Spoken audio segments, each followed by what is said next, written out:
Então, nós estamos estudando a 11ª sessão teórica, Perigos e Inconvenientes da Mediunidade. O grupo 1 estudou influência do exercício da mediunidade sobre a saúde. Estudou o Livro dos Médiuns. Quem que é o grupo 1?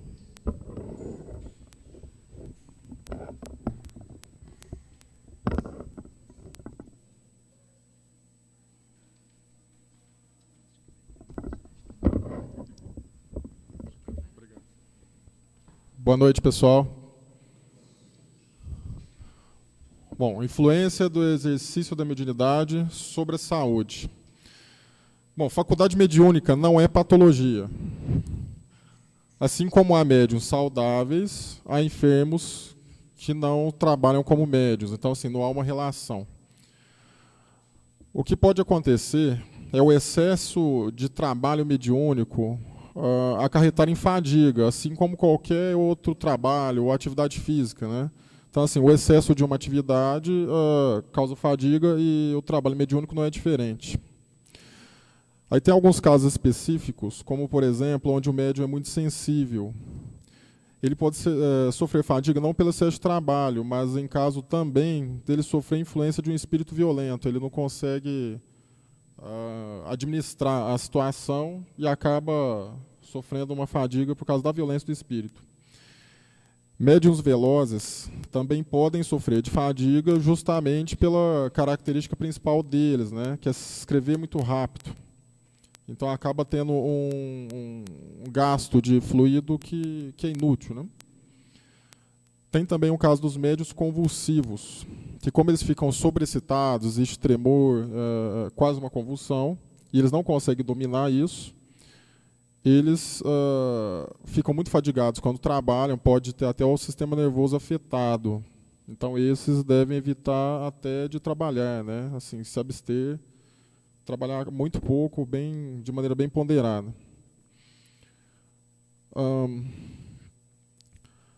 Então, em casos onde o médium experimente a fadiga, independente de qualquer natureza, ele deve se abster, se deve afastar, controlar os seus trabalhos, assim como qualquer outra pessoa que não pode sofrer algum tipo de superexcitação, nenhum tipo de pressão, de excesso, também deve se abster de outros tipos de atividade. Aí foi citado na parte que a gente leu alguns outros itens que não consegui resumir, mas vou tentar falar aqui. Sobre loucura. A mediunidade não causa loucura. Se a pessoa tiver uma predisposição à loucura, o efeito que a mediunidade pode ter é o mesmo efeito que qualquer outra situação, que qualquer outro estresse pode pode acender a loucura, a mediunidade da mesma forma. Sobre crianças que apresentam mediunidade desenvolvida. O que fala no Livro dos Médiuns é que o ideal é não incentivar. Deixa naturalmente. Então, assim, nem incentiva, nem desdenha, né? Se a criança falar do amiguinho invisível, que legal. Mas, enfim, não incentiva, não vale perguntar o número da Mega Sena que vai sair. E tratar de maneira natural. E fala também sobre idade ideal. Não existe idade ideal para o jovem trabalhar como médium. Na verdade, depende principalmente da maturidade moral dele. Se esse jovem tiver maturidade suficiente para trabalhar de maneira séria como médium, ou seja, não brincar, não fazer brincadeira de copo, não levar isso como uma farra, esse jovem pode muito bem se iniciar em centros espíritas sérios e poder trabalhar assim como qualquer homem feito. A nossa parte é isso.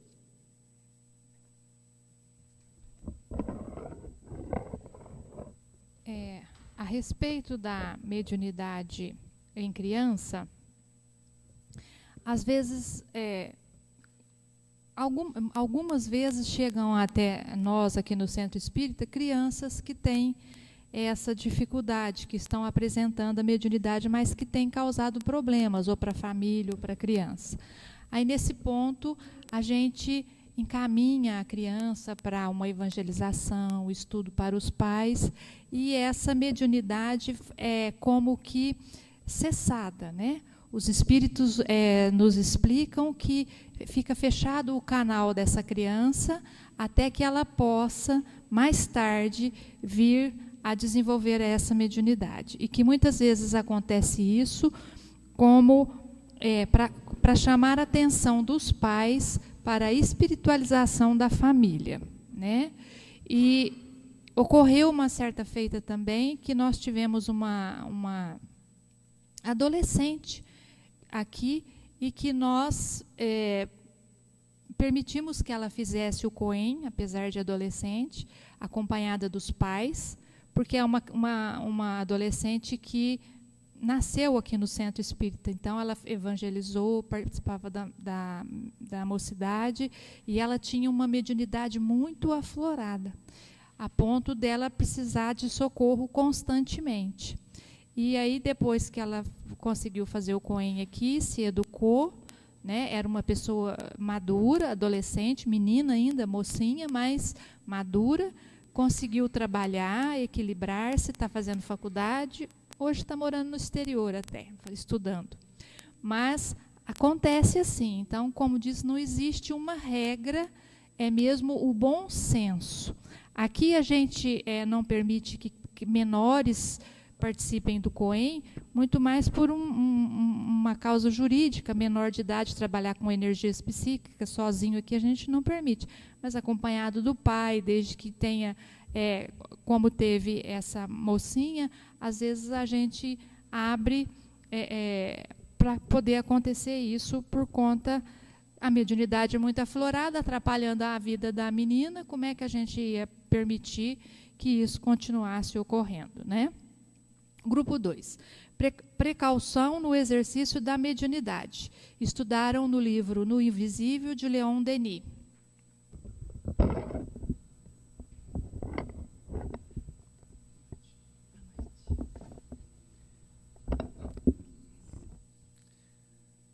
Bom, gente, o texto de Leon Denis ele foi muito rico, então eu vou tentar traçar aqui alguns tópicos que ele abordou. Então, ele mostra para a gente, sobre os perigos e inconvenientes da mediunidade, que houve inúmeros contraditores que cederam ao espiritismo depois de um estudo mais aprofundado. Diversos cientistas, no início do estudo da doutrina, se debruçaram sobre os fenômenos que ocorriam, e muitos deles, com aquela visão estritamente científica, se colocaram contrários, mais dispostos a estudar. E alguns deles cederam, depois de muita experimentação, aos fatos e à realidade dos espíritos. A doutrina mostra para a gente que houve dois momentos. Houve primeiro um momento científico, em que os maiores cientistas da sociedade se debruçaram sobre a doutrina para estudar a fenomenologia.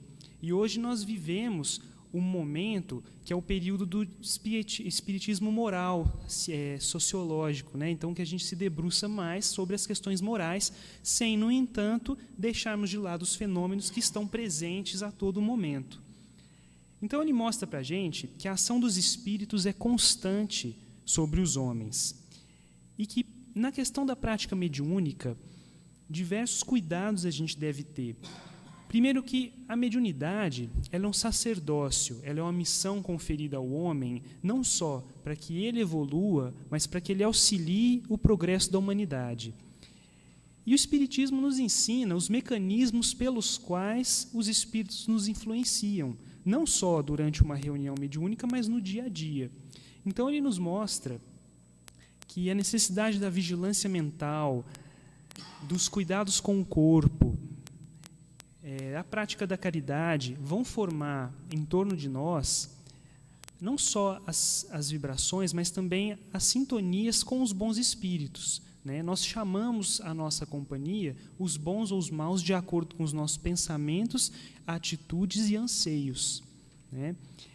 Então ele coloca para a gente que aquele que é dotado de um dom mediúnico mais ostensivo, porque médiuns todos somos, esse é alguém que tem uma oportunidade de buscar uma elevação espiritual muito grande nesta oportunidade de reencarnação, né, e que ele certamente colherá os frutos da sua boa empreitada.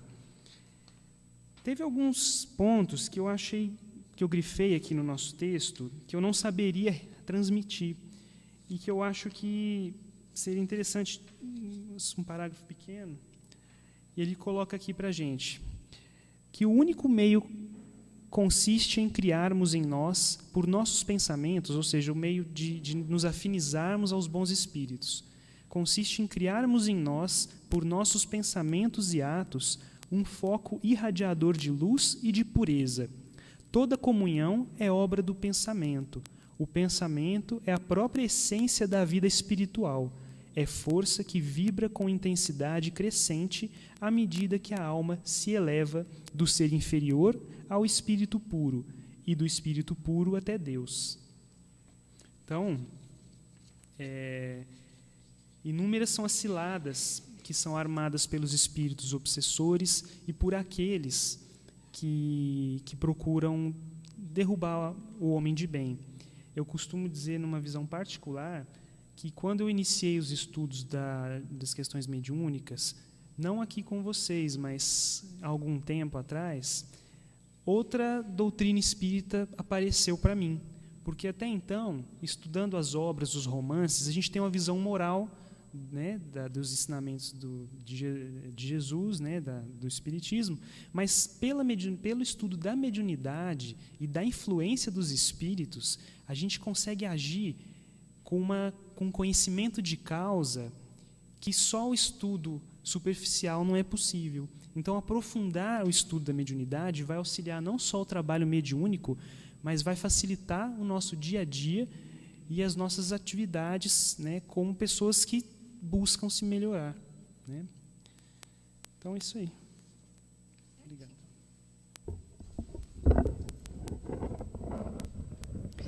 Então, o Leon Denis, ele diz para nós que as precauções que a gente tem que ter na prática da mediunidade é como se a gente tem que ter em todo o que a gente vai fazer. Se eu estou praticando a culinária, e eu não sei nem acender o fogo, não conheço nem como é que funciona, nem descascar a batatinha, então eu não vou saber trabalhar, né, lá na cozinha e no fogão. E isso é um exemplo muito comum, mas para que a gente possa entender, para que a gente possa trabalhar com qualquer ciência, com qualquer trabalho, a gente tem que compreender como é que se faz, a gente tem que conhecer a teoria. Então, é isso que ele fala para a gente tem que buscar esse ensino. E ele fala para a gente que uma das maiores ciladas que a gente tem é a obsessão. E ele vai explicando para a gente, conforme o companheiro diz, que é a nossa elevação moral, a nossa busca cotidiana de nos melhorarmos espiritualmente e buscar a sobriedade física na alimentação, que vai nos trazer vibrações positivas e, com isso, a gente vai atrair espíritos melhores e superiores, e, com isso, a gente vai se pôr a salvo da obsessão. Então, é isso que o Leon Denis traz para a gente naquele texto, que realmente é um texto muito bom. O grupo 3, causas e mecanismos do processo obsessivo.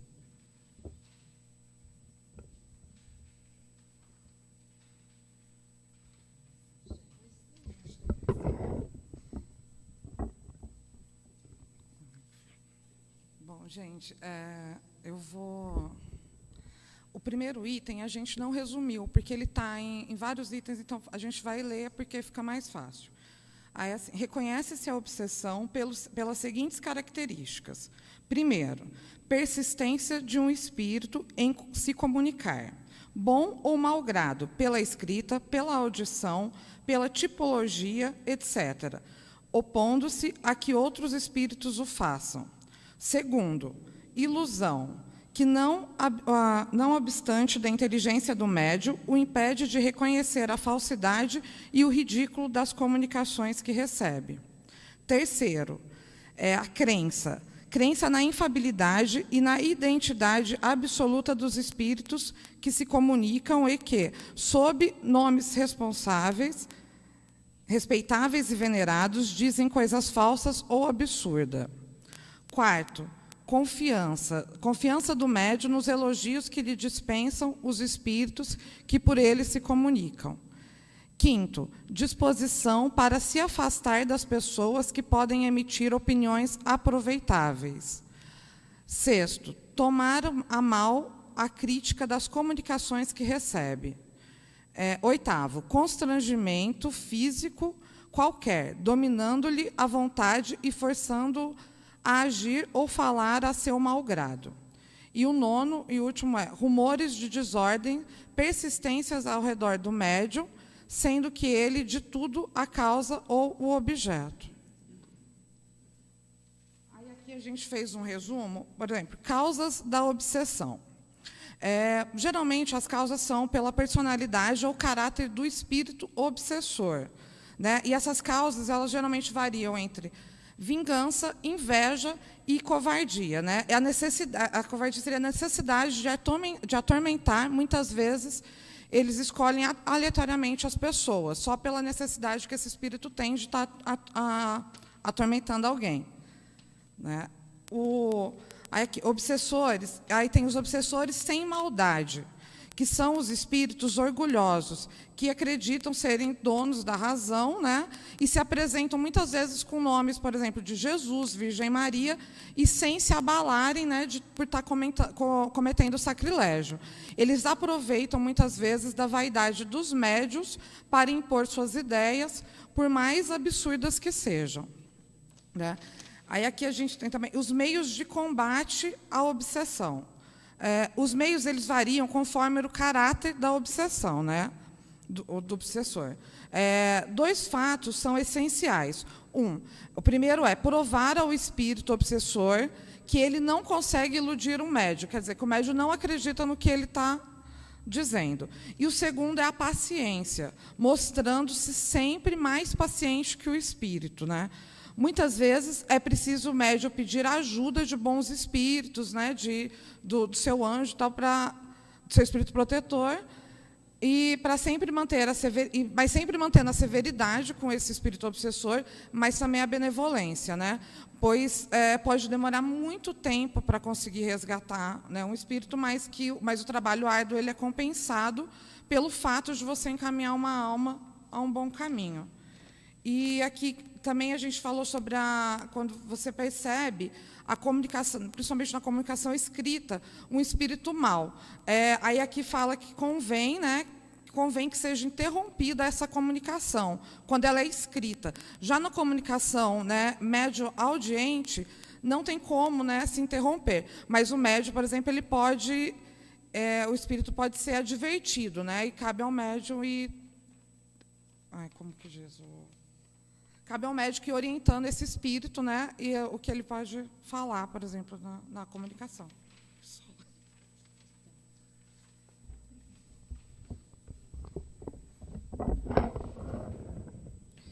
O grupo 4, elevação e preparo moral do médium.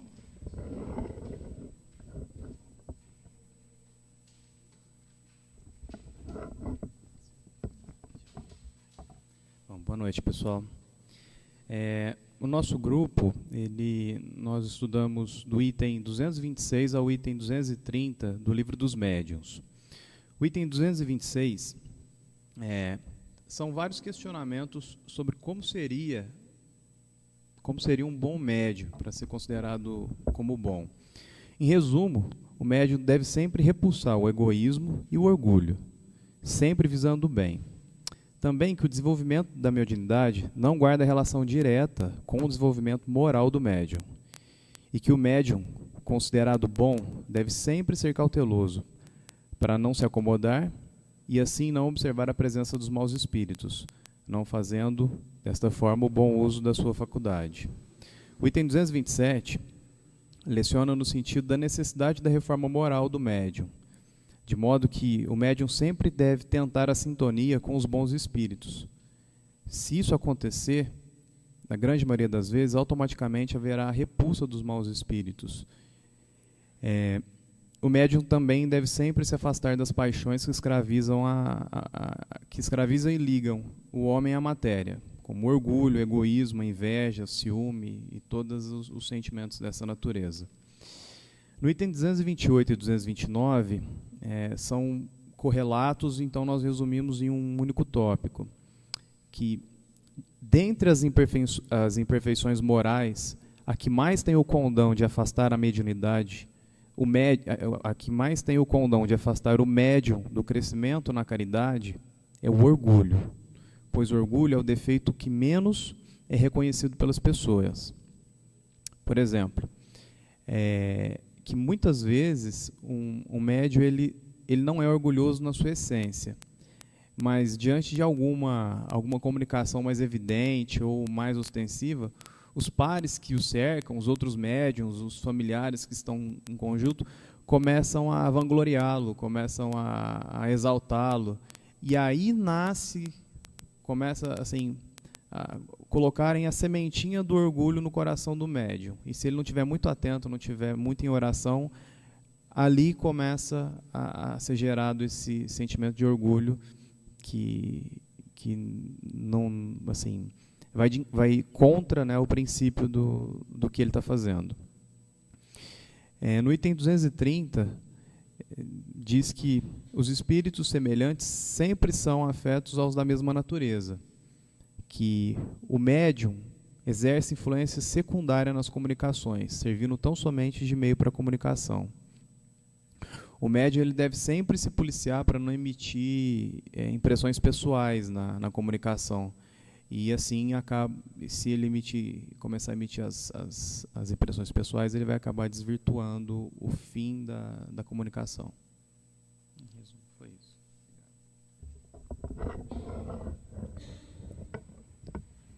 Grupo 5, tratamento dos processos obsessivos, Livro dos Médiuns.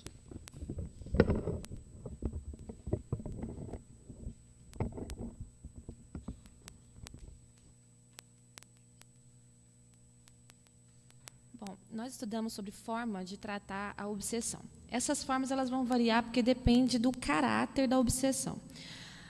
Numa obsessão simples, ela é mais fácil de ser tratada pelo médium, né, porque ele pode recorrer à prece, elevação do pensamento, entre outros, né? Porque, assim, no caso, espíritos mentirosos, quando eles percebem que já não estão mais enganando ninguém, eles próprios se afastam, né? Agora, aqueles espíritos mais tenazes, né, insistentes no mal, o médium ele recorre ao apoio da espiritualidade, faz um apelo à espiritualidade e procura vencer o espírito pelo amor, pela bondade, pela caridade, né, através das boas ações, da oração e da elevação do pensamento. Já no caso da fascinação, o tratamento não é tão simples, né? Porque geralmente um médium fascinado, ele não escuta conselho de ninguém, né? Ele não considera a possibilidade de que o espírito pode estar enganando, né? Então, às vezes, acaba sendo inútil tentar abrir os olhos desse médium, porque ele não quer ouvir. Então, a equipe, as pessoas, né, como a própria Silvia citou, acabam o afastando do trabalho mediúnico, coloca ele para estudar, né, para que ele possa se aperfeiçoando, enxergar esse erro. Mas, se ele insiste, né, se ele não aceita ajuda, se ele não aceita conselho, o próprio Kardec fala no Livro dos Médiuns que, às vezes, é melhor deixá-lo com as suas ilusões, né, até que ele possa, com o tempo, se aperceber do mal no qual está incorrendo. No caso da subjugação, o obsidiado, às vezes, não tem a energia fluídica necessária para conseguir dominar o mau espírito. Aí, nesse caso, necessita-se da intervenção de um terceiro que tenha ascendência moral sobre o espírito obsessor. O maior exemplo que ele cita aqui no livro é o próprio Jesus Cristo, né? Que, na sua época, né, ele expulsava, como eles chamavam na época, de demônios, apenas com as suas palavras, apenas com a sua presença. Mas, como nós falamos também, o espírito é afastado, a pessoa obsidiada, né, a subjulgada, ela tem a oportunidade de enxergar o mal, né, enxergar por tudo que ela estava passando, e a oportunidade de se renovar, de modificar suas atitudes, porque ela se insiste no erro, ela acaba se tornando subjulgada até por outros espíritos, tá? Então, é o que a gente chega à conclusão, então, de que a imperfeição moral do obsidiado, ela é um obstáculo à sua própria libertação, porque é a imperfeição dele que acaba dando condição para a ação dos espíritos obsessores. Então, o meio mais seguro de afastar espíritos obsessores, os espíritos ruins, é atrair os bons, através da prática do bem. Então, a gente não pode, né, é incorreto atribuir somente a ação dos espíritos à origem do mal, porque o mal ele é primeiramente consequência da imprudência do obsidiado. E, para exemplificar isso, o Kardec ele conta uma história, né, que o nosso grupo achou até bastante legal, que fala assim, que um agricultor nos escreveu um certo dia que havia 12 anos que toda sorte de infelicidade estava acontecendo a ele, acontecendo relativamente ao seu gado, né? Ora eram as vacas que morriam ou deixavam de dar leite, ora eram os cavalos, os carneiros ou os porcos que sucumbiam. Ele fez muitas novenas, que também não adiantou nada. Do mesmo modo, mandou celebrar várias missas, que não adiantaram. Foi atrás do padre, recorreu ao exorcismo, também não adiantou. Então, ele chegou à conclusão, né, de que ele estava com os animais enfeitiçados. Aí, o Kardec ainda fala, supondo-nos, sem dúvida, né, dotados de um poder maior do que o do próprio padre da aldeia, perdi o nosso parecer. Aí, Kardec recebe a seguinte resposta dos espíritos. A mortalidade ou as enfermidades do gado desse homem provém de que os seus currais estão infectados. E ele não os repara porque custa dinheiro. Então, se a gente não fizer a nossa parte, né, os espíritos pouco podem fazer por nós.